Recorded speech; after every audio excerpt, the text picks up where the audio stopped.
Good evening, brethren. Today we're going to begin with Ezra.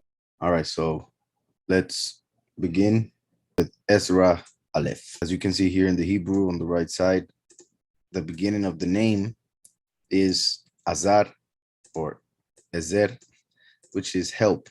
Azar would be he helped, Ezer, help, and the Aleph represents the mighty one, the Almighty. So therefore, this would be the help of the mighty one, or whom the mighty one helps. And as you guys know, Abraham's servant, Abraham's slave, was named Eliezer or Elazar, which was also the name of one of Aharon's children, who became high priest after him. Elazar, once again, as the servant of Abraham, Abraham being a representation of the Father Almighty.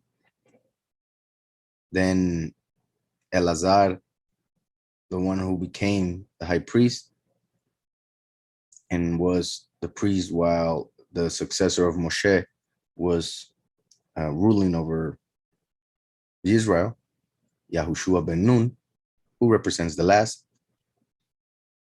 So I had explained in the past how Elazar represents Eliyahu. Just like also Yahushua raised Elazar from the dead, who is normally known as Lazarus. So the name Elazar represents Eliyahu, whom the Mighty One helps, or the prophet who helps the people of the Mighty One. So in this case, Ezra is connected with Eliyahu. So that you guys know, the numerical value would be 278. 278, the name Ezra. So I'll begin with the verse 1 of chapter 1. And it says, and in the first year of Koresh, sovereign of Persia, in most translations, the name here would be, well, they write Cyrus, which was the sovereign of Persia, whose name was really Koresh, as you can see right there in Hebrew. Yet they changed it to Cyrus through the years, just like they did with other important names, which is interesting. The great change through which it went. For he was Koresh, yet it became Cyrus. Now, most likely, one of the reasons, for instance, the Kaf seen as a letter C, the Vav seen as a Y, that would be Psi. And you know, the Vav originally had that shape, the shape of a Y, because it's a nail.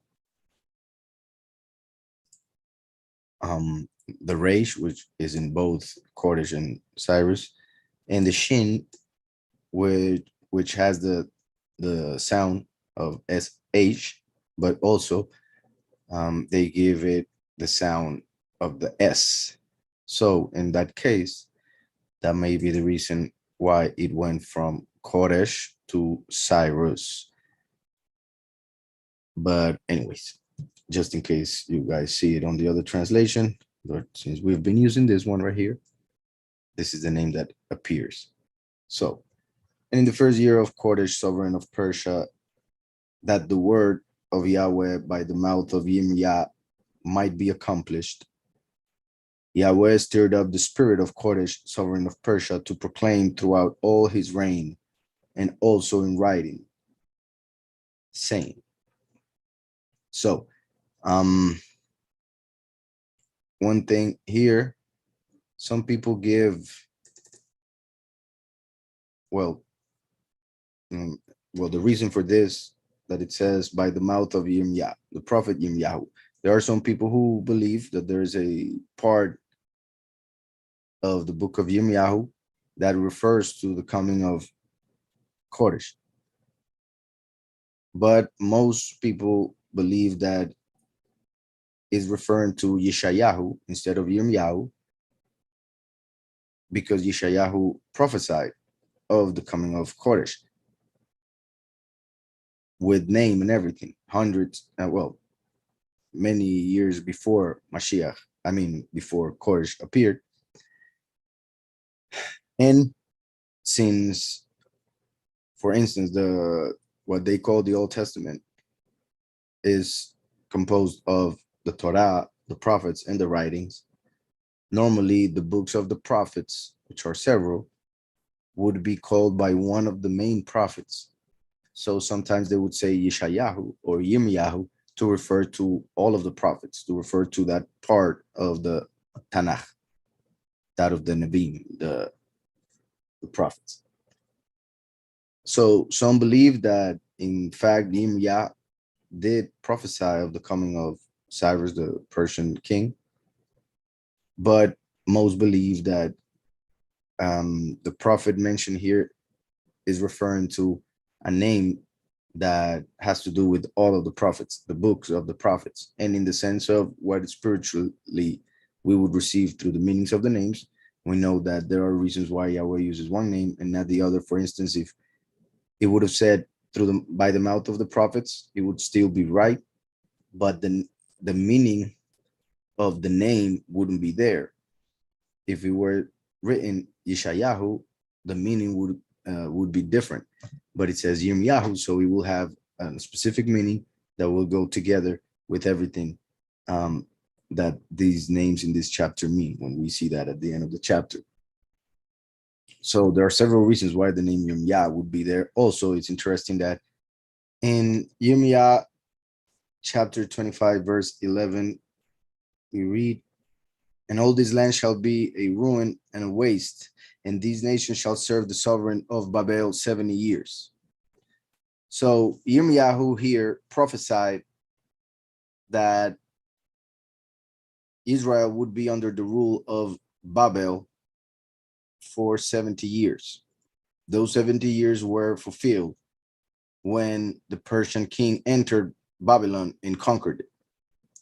So when we read here, in the first year of Koresh, sovereign of Persia, that the word of Yahweh by the mouth of Yirmiyah might be accomplished, in that case, those who believe that it is in fact referring to the book of Yirmiyah, without doubt, connected with this verse, because of the fact that Yahweh fulfilled this word by bringing Koresh to conquer Babylon or Babel.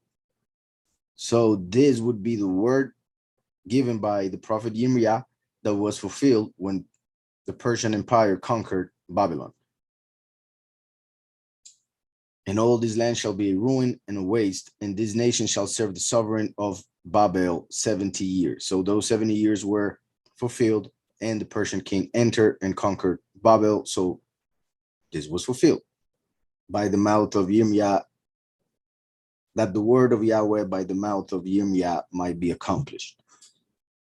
Also in Yirmiyah 29, verse 10, "For thus said Yahweh, when 70 years are completed, at Babel I shall visit you and establish my good word toward you to bring you back to this place."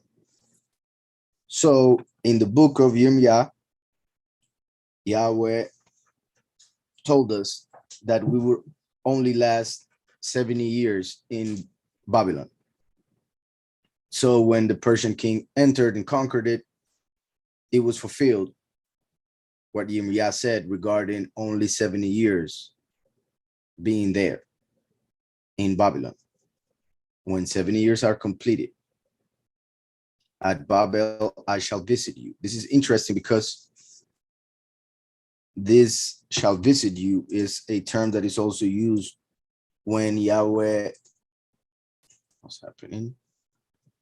When Yahweh came down to visit his people in Egypt.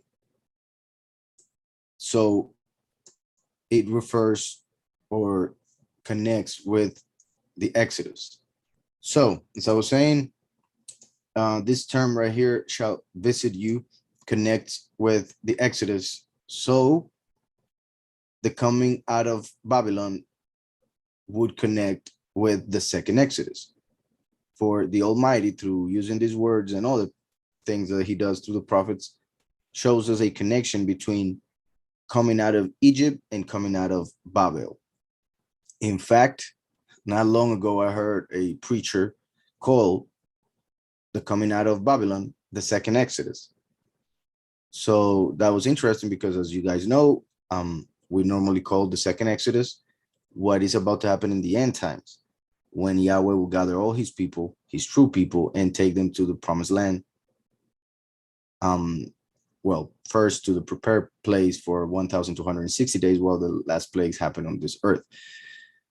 So the fact that Yahweh is connecting the coming out of Egypt with the coming out of Babel is to show us that both those Exodus, the Exodus from Egypt and the Exodus from Babel, represent when we will exit this reality and enter eternity, when we receive the new bodies during the harvest. So this is very interesting. Also, the fact that it says, I shall visit you and establish my good word toward you. The fact that it was the king of Persia, the one who entered and conquered Babylon and gave them permission, which it is what we are about to read in Ezra, to go and build once again Yehuda, Jerusalem. That was a fulfillment of this word. But it is interesting that Yahweh is speaking in the first person, yet he did it through the Persian king. So in Yirmiyah, we don't see that Yirmiyah or Yirmiyahu prophesied of the Persian king directly, but he did prophesy that the exile would last just 70 years.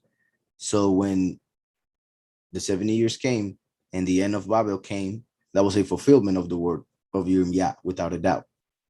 However, like I was saying, others believe that this is referring to the books of the prophets in general. And in that case, they connected with Yeshayah. Because if we go to Yeshayah, or Yeshayahu the prophet, chapter 45, we have that it says, and this time also I'll add the parallel in Hebrew.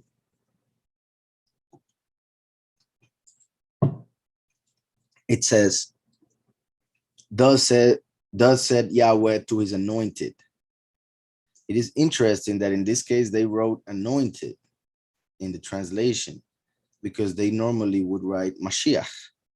Yet the translators do not understand why Yahweh would call this person Mashiach. So they just write anointed so that people may connect this king with other kings that were anointed with literal oil, not referring to the spiritual anointing that the Almighty does on Mashiach. That's why he's called Mashiach, because Mashiach means anointed. So my point is that they don't write Mashiach or Messiah because he would lead people to think of Yahushua, those who believe in the Messiah. Or when it comes to the Jewish people, it would lead them to think of the Messiah they are waiting for. Since Christians do not understand the second manifestation of Yahweh on this earth as the last, they don't understand why Yahweh would call this person an anointed. And the Jewish people, they don't, since they rejected Mashiach, they lost the spirit of prophecy, as they themselves accept that they do not have the spirit of prophecy. So anything that they read in scriptures, they are only able to connect it with things in the past. So when they read this, they believe that it is only referring to the Persian king who came and went. And he did fulfill part of what is here, but not all. So that would mean that Yahweh is referring to something else, somebody that would come later, whom he calls anointed, which is amazing. So the Jewish people see this as the king of Persia who entered Babylon and helped Israel to come out of the exile and return to Israel. So to them, that was what Yahweh was prophesying, and that's it. That happened. So like I said, it came and went, and this was fulfilled without thinking of a coming fulfillment. But as we know, scripture says that that which was is what will be. So that's why prophecies have different fulfillments. And the last fulfillment of all prophecies would happen at the end of time itself. So that's why if we go to the Hebrew right here, we see Ko Amar Yahweh Lemeshicho. You see here Mashiach. This word Mashiach is the word that we find written there. So it is as saying his Messiah to Koresh. So I repeat, to the Jewish people, it refers to only the fact that the king of Persia entered, conquered Babylon, and allowed Israel to go back to the land. But I repeat, not everything that is here was completely fulfilled with that person. So that would mean that that person was a representation of an ultimate fulfillment of this prophecy. Now, since Christians only understand the first coming and not that well, when the scripture talks about the second coming or the last, the coming of Yahweh as the last, as he says in Yeshayahu all over the place, I am the first and I am the last. When he comes as the last, he comes to conquer, conquering and to conquer, like a Gibor, which is also prophesied. As a king, Mashiach came as a, Yahushua HaMashiach, the first, came as a priest. Here we have a representation of a king. So it represents the second manifestation of Yahweh on this earth as a king. Remember that the Jewish people believe in two Mashiach, the Mashiach ben Yosef and the Mashiach ben Yehuda. So Yahushua fulfilled one of those. Then another one would come who would fulfill the last, the manifestation of the last. And that one is represented by what is said here and by what the king of Persia did. Just like the king of Persia conquered Babylon and allowed the people to return to their land in the spiritual sense. And also Persia means splendid. So he who will be the king of those who are splendid will come and conquer the confusion of this world, Babel, and the horror of Babylon, the false doctrine, in order to allow the chosen few to return to Yahweh. So that's why Yahweh uses this. And it says, thus said Yahweh to his anointed, to his Mashiach, to Koresh, whose right hand I have strengthened. Right hand. This is amazing because, as we know, Yahushua HaMashiach, the first, is sitting at the right hand of the Father. But it says here, his Mashiach, whose right hand I have strengthened. In other translation, it says, I have held. Here, well, yeah, strengthened. His right hand. As in, also, I repeat, holding his right hand. But if one is sitting on the right, the hand that the one, in this case, Yahweh would hold would be the left hand. But if you are sitting on the left, then he would hold the right hand. So the fact that it says that he holds or strengthens his right hand is connected to him being on the left, just like Mashiach, Yahushua, is on the right. So first and last, right and left of the Father. But since the Almighty only talks in positive, he doesn't say who you who are on the left. Instead, he says, whose right hand I have held. And I say that because this is not the only part where that appears. Well, in this case, I have strengthened, which refers also to a person who is right-handed, uses the strength from that hand to do what he does, of course. But there are other parts in Isaiah that refer to the last being held from the right hand. So that's why I'm also saying it in this part because it refers to the same person. Then it says to subdue nations before him and ungird the loins of sovereigns, to open before him the double doors so that the gates are not shut. I go before you and make the crooked places straight. This is important because Mashiach, who is at the right hand, came without committing any sin. So he never became crooked. He is the perfect way. The last comes as the prodigal son. I have mentioned that several times here. So since he comes as the prodigal son, the Almighty needs to straighten his path by revealing to him Mashiach, the first, who is the only way to the Father, so that the last can fulfill what he was sent to do. So I go before you. This is huge. I go before you. Yahweh is saying, I will go before you. So that's why Yahweh manifested on earth first as Yahushua, to leave salvation available for the last to receive it and be able to fulfill his part. So that's why Yahweh would go before him. I go before you and make the crooked places straight, for he came as a prodigal son. So Yahweh came before to make a way so that the last would know which way to go, how to walk, not to be crooked. I shatter the gates of bronze. That is the doctrine. For Mashiach is the true doctrine and he's the gate.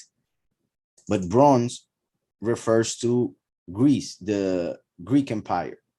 So the doctrine that came from Greece is that of the apostasy, in which the prodigal son was, reason why he was crooked. So I shattered the gates of bronze and cut down the bars of iron. The bars of iron. Iron is Rome. Rome gave strength to the apostasy of the false doctrine. And bars as in hiding, locking the truth away behind iron, like Rome hiding the truth, therefore giving strength to the apostasy of the false doctrine. Then, and I shall give you the treasures of darkness and hoarded wealth of secret places, so that you know that I, Yahweh, who are calling you by your name, am the Elohim of Israel. Listen to this, for the sake of Jacob, my servant, and of Israel. So Yahweh refers to Jacob because Jacob is a representation of the last, just like Yitzhak is a representation of the first. Yitzhak only had one name. Jacob received another name, Israel, because the last has the double portion. So Yahushua the first came with one name, Yahushua. They hid it, trying to destroy it. They weren't able. Yahweh revealed it. So we now know it again. And to many people, it is a new name, but it has been the name that he always had forever, even before he entered the flesh. So Yahushua is represented by Yitzhak, who had one name. The last comes with a name that is given to him by his parents, just like Jacob. But then when he grows up, he enters into a pretty much like a strife with the false Elohim, the Elohim of this world, and Yahweh gives him a new name. Just like when Jacob fought Elohim and received the name Israel.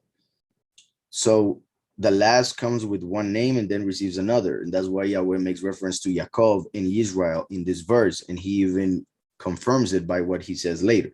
For the sake of Jacob, my servant, and of Israel, my chosen. So the last comes servant, but then he's chosen to become a child of Yahweh. And that's why he's also told through the prophets that he will be given the right of the firstborn. He will be made a firstborn. So that means that he's not first, just like Yaakov came second, but he became first when he bought the right to being the firstborn from Esau, and also took the blessing of the firstborn from Yitzhak. Well, Yitzhak gave it to him thinking he was Esau. So for the sake of Yaakov, my servant, and of Israel, my chosen. The last comes as a servant, but then becomes chosen, and therefore he's a child, a son. But even though he came second, Yahweh makes him first. How? By becoming one with the first. First and last become one, as we see in Ezekiel 37. So for the sake of Jacob, my servant, and of Israel, my chosen, I also call you by your name. I give you a title. Here they write title, but it's pretty much saying, I call you by the name you were given at birth, and I give you a name. So Yahweh is saying that he would be called directly to do something, and then Yahweh would give him a name. Though you have not known me. So the last would come without knowing the Father, for he was in the apostasy. He was in the false doctrine. He was a prodigal son. So though you have not known me, so Yahweh calls him, even though he wasn't calling Yahweh, he was calling Jehovah, God, or whatever. So Yahweh calls him and gives him a new name, just like he did also with Abraham, giving him the name Abraham or Abraham to change his destiny, which is part of what he does with the prodigal son. So I call you by your name. I give you a title. Now let me see in the Hebrew real quick. For my servant Yaakov and Israel, my chosen, I call you by your name, or in your name, or with your name. They write, depending on the translation, they write it different here. Title, they also write last name. They also write like a synonym of nickname. So you see title, surname, surnamed, a flattering title, to call by name, etc. So he receives a new name. Remember that in Hebrew, name and title are the same. That's why here we have this issue. But I just wanted to show that it doesn't use the word name, it uses the word kana, which is all of this. And it can connect also with, well, by sound, with the zeal of Yahweh. He's jealous for his name. Interesting. And the last comes, this kaf is the first letter also of, as you can see, Koresh, which is the one who is his anointed. The nun is the letter that represents a fallen one, just like, because it is the first letter of Nafal, which is he fell, or Nephilim, the fallen ones. But it's also the name Nun is the name of an ancestor of the last, because remember that the successor of Moshe is Yahushua ben Nun, Yahushua son of Nun. The last would come from that line. So the last is a son of Nun. He descends from heaven as a prodigal son from Nun. All of that represented by these letters. So now the one who comes as a king with the crown to sit on the throne and to punish comes from Nun as a prodigal son from heaven to bring revelation. So even this word used there connects with the last, mainly the first two letters, which most likely would be the root of that word. So now let me go back to Ezra. And in the first year of Koresh, sovereign of Persia, that the word of Yahweh by mouth of Yirmiah might be accomplished. So, like I said, some believe it was by what Ezra says here was referring to the fact that they would only last 70 years, and that was fulfilled to the T, like Yirmiah said it. Others believe that he's referring to Yeshayahu, because Yeshayahu mentioned this person by name years before he even was born. So some believe that Ezra was making reference to the books of the prophets in which we find Yeshayahu by the name Yirmiyahu. And if that was the case, which is something that they would do sometimes, so it's possible, but I believe that if that was the case, there would be a reason spiritually as well, and that would be the meaning of the name Yirmiyah in the middle of all of these names that we will see, instead of the name Yeshaya, which would have given a different revelation through the meaning of it. So with that understood, hopefully I'll continue. So by the mouth of Yirmiyah might be accomplished, Yahweh stirred up the spirit of Koresh, sovereign of Persia, to proclaim throughout all his reign, and also in writing. So not only did Yirmiyah, and that is the power of Yahweh, not only Yirmiyah, the prophet, prophesied that the people would only last 7 years in Babel, or in confusion, in the apostasy, and Yeshayahu prophesied that a person would come with that name to conquer Babylon. He also prophesied in the book of Daniel about the 70 weeks. Daniel was the prophet that was in Babel when the Persian king entered and conquered Babylon. He even became the right hand of the king of Persia afterwards. So Yirmiyahu came before, Yeshayahu came before. They both prophesied of 70 years and of the king of Persia entering and conquering Babylon. And Daniel, who was at the very end, well, he started when Babel conquered, he was there. But then he was alive at the end of that time. He even read the book of Yirmiyahu and realized that he was in the 70 year of Babel. So he knew that Babel was about to fall. And that is when the king of Persia entered and conquered it. So Yahweh gave a prophecy to Daniel of 70 weeks. Those 70 weeks were represented by the 70 years. So just like 70 years, the people were in Babel, Israel, the people of Yahweh, would be in confusion, Babel, for 70 weeks. So if after 70 years, a person came and conquered Babylon to bring Israel to their place, and if those 70 years are representation of those 70 weeks, then that means that what happened here will happen here. After the 70 weeks, a person would come and conquer confusion, conquer the falsehood of the world, the false doctrines, the apostasy.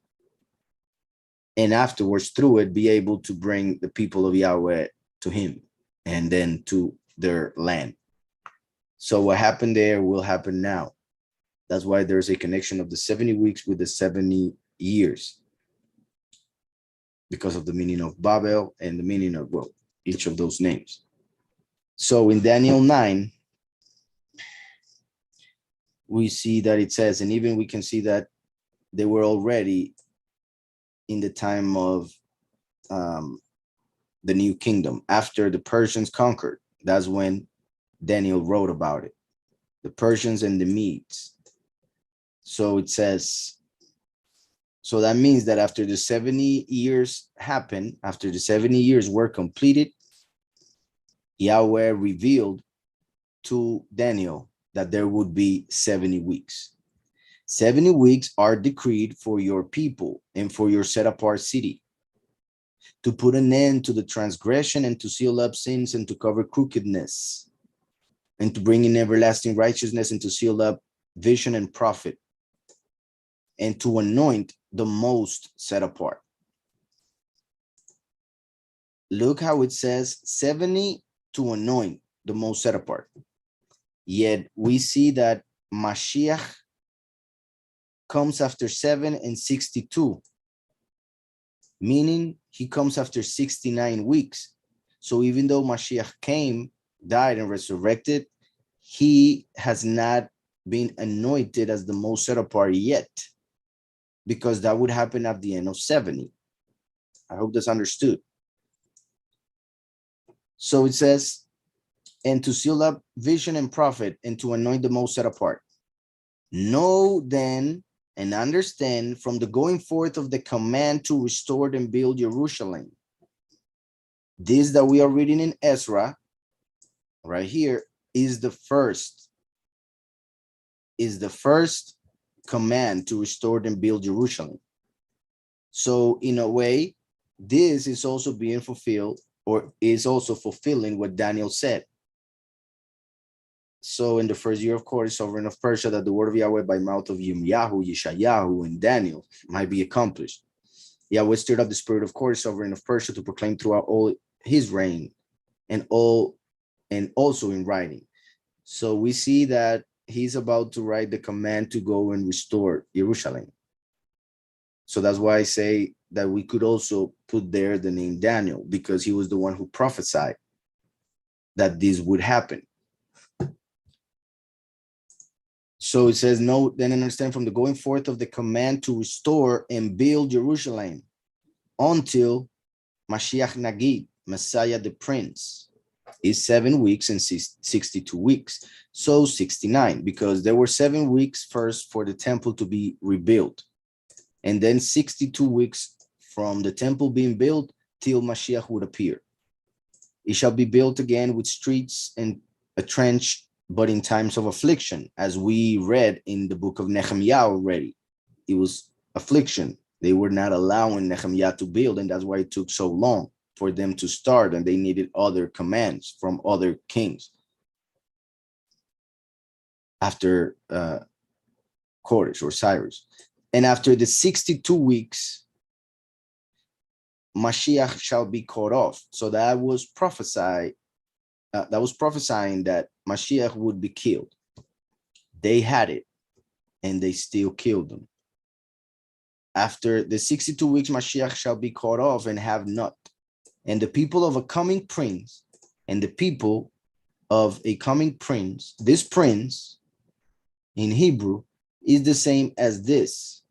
Now the translators, because of the interpretations that they have held for so long in the apostasy, they make a difference between the two by putting this one in capital letters and not this one. But in Hebrew, it's the same word. Here we see Mashiach Nagid. Here we see only Mashiach. So we have the Nagid left there, but then appears here. So when they cut off Mashiach, they left the prince, because they are cutting one word from the other. There are two words here. In the translation, they add one, but in Hebrew, there are two words. If you cut Mashiach off, then you only have this word. And that's why after they cut Mashiach off, the prince is coming. So they cut the first manifestation from the second manifestation. And that's why that happened after the 62 weeks and not after the 70. So, and the people of a coming prince, also the people, not the prince. So people believe that the prince is evil. Why? Because his people destroyed the set apart city. However, we read in Isaiah 63 that Yahweh as the last comes from Edom, meaning he comes like if he was a Roman. So his people would be the Romans. And what did the Romans do? They destroyed the set apart city in the year 70 after killing Mashiach 40 years later. So they destroyed the set apart city, who was also a Roman, Paul.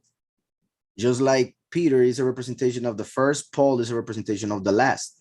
Paul was a Hebrew who happened to have a Roman citizenship. The last will be a Hebrew who will look to the masses as a Gentile. So I repeat, Isaiah 63 prophesies that Yahweh would come as a Roman. The fact that Paul had the Roman citizenship and Paul represents the last is to prophesy that the last would be a Gentile according to the view of the nations because of appearances. Just like when Yaakov dressed up as Esau, who became Rome, to get the blessing from his father, Yitzhak. And there are other parts in scriptures where we find this. The fact that Moshe was thought to be an Egyptian. So the last comes as a Roman to the people. And therefore his people, the Romans, were the ones who destroyed the set-apart city in the year 70.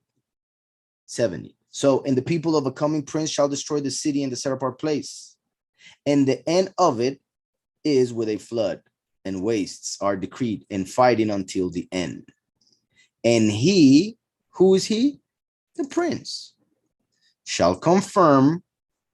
Why confirm? Because the Messiah made it. He established it when he said, and this is the blood of the new covenant, that he was spilling his blood for the many. So he made a new covenant with the many. So then the prince has to come to confirm that covenant that Mashiach made. And that's why it says, he shall confirm a covenant with many. Yahushua spilled his blood for many. So the last confirms the covenant with many. And he shall confirm a covenant. When? When he comes, the prince. What covenant? That of Mashiach. That is important also because, and I know this may raise some questions in most Christians, if any are listening or seeing. And I'm not going to get into it all the way because that is already recorded. Now that I remember, the book of Daniel is recorded. So you can go and see that if you want to. And I understand that this interpretation is completely different than what most Christians believe were taught. So I understand the confusion that might bring, but it is important to understand, and I'm trying to go straight to the point so that we can go back to Ezra. So he shall confirm a covenant with many for 1 week. In the book of Daniel, we see that the little horn, the beast, goes against the prince of the covenant. So the prince of the covenant is the prince who confirms a covenant. So why would the beast be against the prince of the covenant unless the prince of the covenant is positive, is a person that is working for Yahweh? But since they don't understand the second manifestation of Yahweh on this earth, they don't see how this prince can be Yahweh manifesting on earth once again to confirm that covenant that he made 2,000 years ago. And he shall confirm a covenant with many for 1 week, and in the middle of the week, he shall put an end to slaughtering and meal offering. How? By he himself being sacrificed with Eliyahu in the middle of the week on Yom Kippur, when they would do the slaughtering and meal offering. And on the wing of abominations, he shall lay waste even until the, well, oh, this is interesting. Because, well, this translation is a bit different, but even in this translation, which appears to be putting him as the one, because depending on how you see it or what translator you read it, you'll see that it says that after that half of the week, the abomination will manifest. So that shows that the abomination is different than the prince. They are different. Now, in this translation, because of the interpretation, they are putting it as if it were kind of the same thing. But however, look how it says, shall lay waste. Remember that the two witnesses will be killed and their bodies will be laying there as waste for people to see them and mock them for 3.5 days. But I say that because of the way this is interpreted or translated here. Like I said, in other translations or even in the Hebrew, we could see that what it's saying is that after the half of the week, then the abomination will manifest and will lay waste or will destroy everything until everything that is decreed is completed, meaning the last 3.5 years after the abomination of desolation has been ruling over this earth for 1,290 days. So going back to Ezra, it said, to proclaim throughout all his reign and also in writing, saying, thus said Koresh, sovereign of Persia, Yahweh, Elohim of the heavens, has given me all the reins of the earth. So it is believed that once Koresh conquered Babylon, Daniel showed him how his name was found in the Hebrew scriptures through the prophet Yeshayahu. So he accepted Yahweh, or at least believed that Yahweh was the creator of all, Elohim, the mighty one, the most high. And that's why he also came to this belief and wrote this. Yet this, having been written, is also a confirmation of what the last, represented by the king of Persia, would do by conquering Babel, the confusion of the apostasy. Thus said Koresh, sovereign of Persia, Yahweh, Elohim of the heavens, has given me all the reins of the earth, and he has commanded me to build him a house in Jerusalem, which is in Yehudah. This is important because, as we know, he doesn't build a house. He doesn't actually build a house. Yahweh told Zerubbabel to build a house. So we see a connection between this person, the king of Persia, and Zerubbabel from Zechariah. Those two represent the last. So in a sense, we can see them as one, because the king had the authority and Zerubbabel was sent to actually command the people of Israel to build a temple and how to do it. But that is important because, like I said, those two represent the last. The last comes to gather the 144,000 who are like stones to build the new temple, the temple of Yahweh, the true temple, having Mashiach as the cornerstone of it. So, as we know also, Shlomo, the son of David, Shlomo, the son of David, built the temple. Yahushua came and they thought that he was the son of David. He said that he wasn't. He showed that he was, and he is, the root of David. He's not the branch, he is the root. So the branch still has to come, because it was prophesied that not only the root, but also the branch would appear, for instance, in Isaiah 11. So since Mashiach said that he is the root, then the last would be the branch. And if the last is the branch, then the last is the one who would be known as the son of David. And if Shlomo was the son of David who built the physical temple, then the last would be the son of David who would build the spiritual temple. So that's why he was represented by Zerubbabel, who built the second temple. For Mashiach would represent the first, and the last, the second. There are several ways to see that. And that is why also he will be connected with the king of Persia, who says here, and he has commanded me to build him a house in Jerusalem, which is in Yehudah. Who is among you of all his people? His Elohim be with him, and let him go up to Jerusalem, which is in Yehudah, and build the house of Yahweh, Elohim of Israel. He is Elohim, which is in Jerusalem. So, who is among you all of his people? His Elohim be with him, and let him go up to Jerusalem, which is in Yehudah, and build the house of Yahweh, Elohim of Israel. He is Elohim, which is in Jerusalem. Referring to the house of Elohim, right?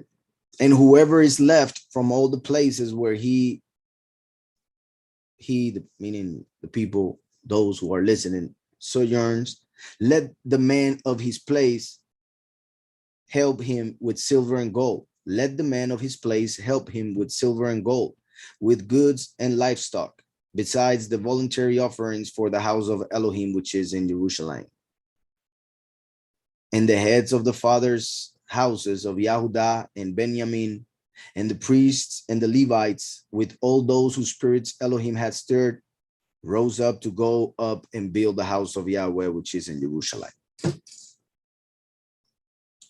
So the message was until verse 4, and then it says, and the heads of the fathers' houses of Yehudah and Benjamin, which were the two tribes that lived in Jerusalem, the Yahudim were the kings. Benjamin were pretty much the owners of the land, meaning of that part of land where the temple would be. That was their share. Yehudah refers to the chosen few, because in Yahushua we are Yahudim. There is no Greek, no Yahudi. We are one in Yahushua. Yahushua was a Yahudi, therefore we are Yahudim in Yahushua. Benjamin means son of the right hand. Yahushua is the son of Yahweh who is at his right hand. So Yehuda Benjamin, he who praises Yahweh, is the son of his right hand. And that's why the chosen few, who are his body, would be the ones being gathered here, what this is representing. Plus, Benjamin can also be pronounced Ben-Yomin, and in that case, it would mean son of days, meaning the son of the end of times. And in that case, it would refer to the last. So in the heads of the fathers' houses of Yehuda and Benjamin, meaning the chosen few, representing the 144,000 of the first and the last, Yehuda and Benjamin, and the priests and the Levites, with all those whose spirits Elohim had stirred, rose up to go up and build the house of Yahweh, which is in Jerusalem. And all those round about them strengthened their hands with objects of silver and gold, with goods and livestock, and with valuables, besides all that was voluntarily offered. And sovereign Koresh brought out the utensils of the house of Yahweh, which Nebuchadnezzar had taken from Jerusalem and put in the house of his mighty ones. As we know, Nebuchadnezzar had taken the utensils used for the service of the temple and took them to the temple of his Elohim. And that is part of what was used when one of the sons of Nebuchadnezzar, who was ruling at the time when the 70 years came, took the cups and used them to drink wine in their feast. And that's when the hand of the Malach of Yahweh appeared and wrote on the wall the fall of Babylon, which Nebuchadnezzar had taken from Jerusalem and put in the house of his mighty ones. And Koresh, sovereign of Persia, brought them out by the hand of Mithredath, the treasurer, and counted them out to Sheshbazzar, the leader of Yehuda. And Koresh, sovereign of Persia, brought them out by the hand of Mithredath, the treasurer, and counted them out to Sheshbazzar, the leader of Yehuda. And this was their number, 30 gold dishes. The 30 represents teaching, represents a staff, scepter, authority, like that of the Good Shepherd. Gold represents the chosen few. So 30 gold dishes. We normally use dishes to eat food from. So that would be the teaching, because we know that the teaching is food. So the food, or the vessels which the chosen few would use to be filled with the true teaching of the kingdom of Yahweh. So 30 gold dishes would refer to the teaching and authority of the kingdom which we eat or take and become one with. 1,000 silver dishes, 1,000 silver. Silver represents the many. The gold represents the few. The silver represents the many. And that's why there were many more. There were 1,000. So 30 and 1,000, like the few and the many. The few who will become the wife, the bride of the Lamb during the wedding of the Lamb of Revelation 19 at the beginning of the 1,000 years. 1,000 years, and that's why the many, like the 1,000 silver dishes, are invited to the wedding and therefore will be part of the 1,000 years. So 30 gold dishes representing the teaching that the chosen few receive in order to become kings and priests with authority. And 1,000 silver dishes, the teaching that the many believed in order to later enter the 1,000 years. 29 knives.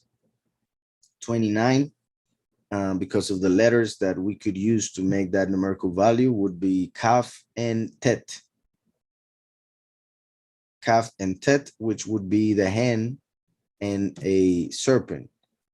interestingly, knives, as in, for instance, the word of Yahweh, which is a sword, double-edged sword. So it cuts just like a knife.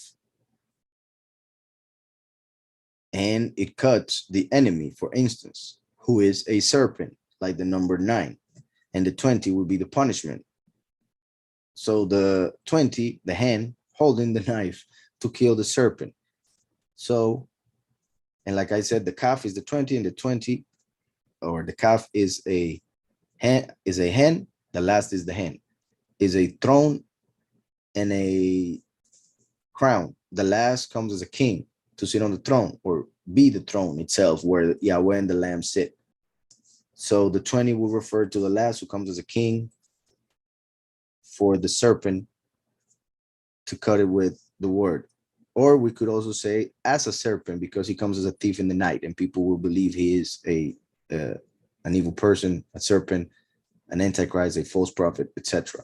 So the hand of Yahweh, who comes to punish as a king on the throne with a crown, comes as a serpent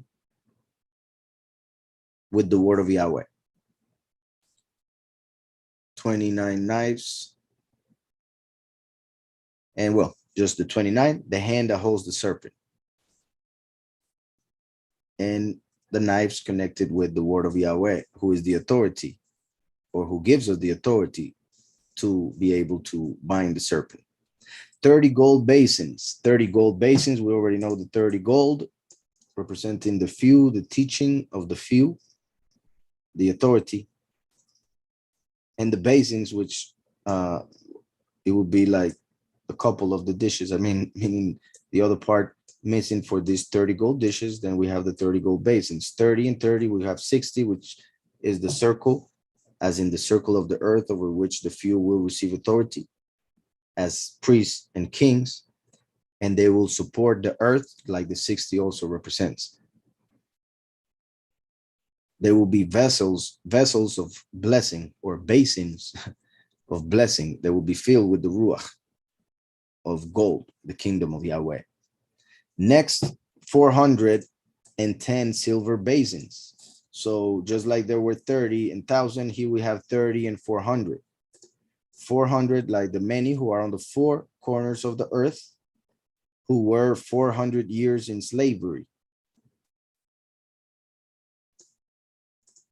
410. When it comes to the numerical value, we would form this 410 with the tav and the yud. The tav, which is a cross in the pictographic, also a seal, and also represents the last, for it is the last letter. So 410 would be the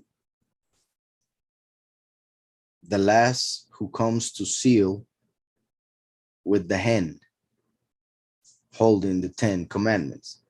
Or like Moshe, who held the 10 commandments, wrote the 10 commandments, and brought them to the people. And interestingly enough, the 10 commandments were given after being slaves in Egypt, which represented the 400 years that Israel would be slaves, and then would receive the commandments, the Torah, represented by the number 10, from the hand of Yahweh, the hand, which is also the Yud, the 10. So 410, we could also say the cross and the hand in the, well, cross, the tav, and the hand, the Yud.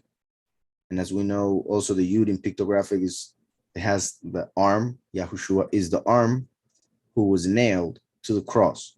So 410 silver basins connected to the many who fulfilled the 10 commandments and who were slaves for 400 years. And remember that the many, even though they are in the apostasy, they do fulfill the commandments, and that's why they are justified, because they do believe in their hearts in Mashiach. So they love their neighbor as themselves and fulfill the other commandments, obviously, except confessing the name of Mashiach for salvation. So that's why they only receive justification. So 30 gold basins. Next, 410 silver basins. 1,000 other utensils. 1,000, once again, for the millennium. And we could even say the few, the many, and the nations who will be on earth for the 1,000 years that are left. All the utensils of gold and silver were 5,400. All the utensils of gold and silver were 5,400.